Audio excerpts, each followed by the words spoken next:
औज़ुबिल्लाहि मिनश्शैतानिर्रजीम बिस्मिल्लाहिर्रहमानिर्रहीम अस्सलामु अलैकुम वरहमतुल्लाहि वबरकातुहू।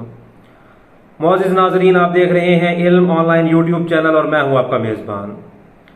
ताबीरात के सिलसिले की कड़ी को बढ़ाते हुए आज एक ताबीर के साथ मैं हाजिर हुआ हूं। ये ताबीर ख्वाब में दूध पीने की ताबीर बताने जा रहा हूं। अगर आपने ख्वाब में देखा है कि आप दूध पी रहे हैं तो, और दूध पीने के तरीके जो हैं वो मुख्तलिफ हो सकते हैं। हो सकता है कि जब आप ख्वाब देखें तो आपने ये देखा हो कि आप दूध पी रहे हैं और दूध आपके नाखूनों में से निकल रहा है, जो कि हज़रत इब्न उमर से भी मरवी है। और इसके अलावा आपकी जो ख्वाब होते हैं उनकी ताबीरात आपकी ज़िंदगी पर भी बहुत सारा गहरा असर डालती हैं। और ताबीरें जो हैं ये पूछने या बताने से पहले आप ये लोग जांच लिया करें कि जिसको ख्वाब बताया जा रहा है कि वो इस अहल है कि उसको ख्वाब बताया जाए। क्योंकि अक्सर औक़ात हम सुबह उठते हैं और सुबह उठते दौरान ही हमें हमारी जिसके साथ हम बात करते हैं या सुबह घर वालों के साथ, तो हम कहते हैं कि जी आज मुझे ये ख्वाब आया है। ये इंतहाई गलत बात है।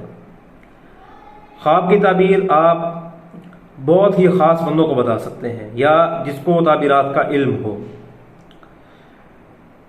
ताबीर बताने से पहले मैं हज़रत इब्न उमर की एक वाक़या आपको बयान करना चाह रहा हूँ, जिन्होंने नबी अलैहि सलाम से अपना एक ख्वाब बयान किया गया कि मैंने एक ख्वाब में देखा कि मेरे सामने दूध लाया गया है और वो दूध मैंने इस कदर पिया है कि मैं तो सैराब हो गया हूँ, उसको और उसके साथ साथ मेरे नाखूनों से भी दूध जो है वो निकलना शुरू हो गया है। और फिर बाकी जो दूध था तो ख्वाब में मैंने वो उमर को जो है वो दे दिया। यानी कि इब्न उमर ने ख्वाब देखा कि वो दूध पिया उन्होंने, और दूध इस कदर ज़्यादा हुआ कि वो पेट भी भर गया और नाखूनों से भी निकलना भी शुरू हो गया। और जो बचा हुआ दूध था वो उन्होंने अपने वालिद मोहतरम को दे दिया।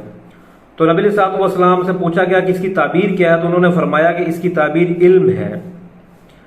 दूध जो है इसको देखना, इसकी ताबीर तो इल्म से बयान की जाती है। अहले इल्म की ज़ुबान में भी यही है। हाफिज़ इब्न हजर अस्क़लानी रहमतुल्लाह ने भी यही ताबीर इसकी बयान की है कि जो बंदा जितना दूध पीता या जितना दूध देखता है उस कदर उसके इल्म की जो है वो बशारत उसको दी जाती है कि उतना ही इल्म हासिल करेगा। ख़ुसूसी तौर पर इस्लामी इल्म की तरफ ज़्यादा इशारा मिलता है। बकरी का दूध अगर कोई देखे तो उसका मतलब ये है कि आपको सेहत, तंदुरुस्ती और खुशी जो है वो आपका मुकद्दर बनेगी। और अगर आप गाय का दूध देखते हैं तो आपकी खुशहाली, आपके घर की खुशहाली, इस तरह की बशारत हो सकती है। अगर आप खूनी दरिंदों का दूध देखते हैं, पीता हुआ देखते हैं या किसी भी शक्ल में देखते हैं तो वो आपके लिए ठीक नहीं होगा। खूनी दरिंदों का दूध, उसकी बशारत, उसकी जो आपकी ज़िंदगी के मसरात हैं वो उल्टे सीधे भी हो सकते हैं। लिहाजा जब भी आप दूध देखने की या दूध पीने की ताबीर आप ख्वाब देखें तो उस ख्वाब को आप सबसे पहले नोट करें कि वो हलाल जानवर का आपने दूध देखा है कि हराम जानवर का देखा है, और उसके बाद किसी इल्म वाले बंदे को आप उसकी ताबीर जो है वो दरियाफ्त करें। क्योंकि हो सकता है जो मैं आपको ताबीरात बता रहा हूँ ये जनरल ताबीरात हैं। हो सकता है आपकी जो ख्वाब के मुतालिक और आपकी हालात ज़िंदगी के मुतालिक ताबीर होगी वो हो सकता है कि इससे थोड़ी सी मुख्तलिफ हो। मज़ीद आप इस वीडियो के मुतालिक कुछ पूछना चाह रहे हो तो आप हमें कॉन्टैक्ट कर सकते हैं। हमसे राबता कायम करने के लिए हमारा नंबर वीडियो के थंबनेल में, वीडियो के डिस्क्रिप्शन में दिया गया है। अस्सलामु अलैकुम वरहमतुल्लाहि वबरकातुहू।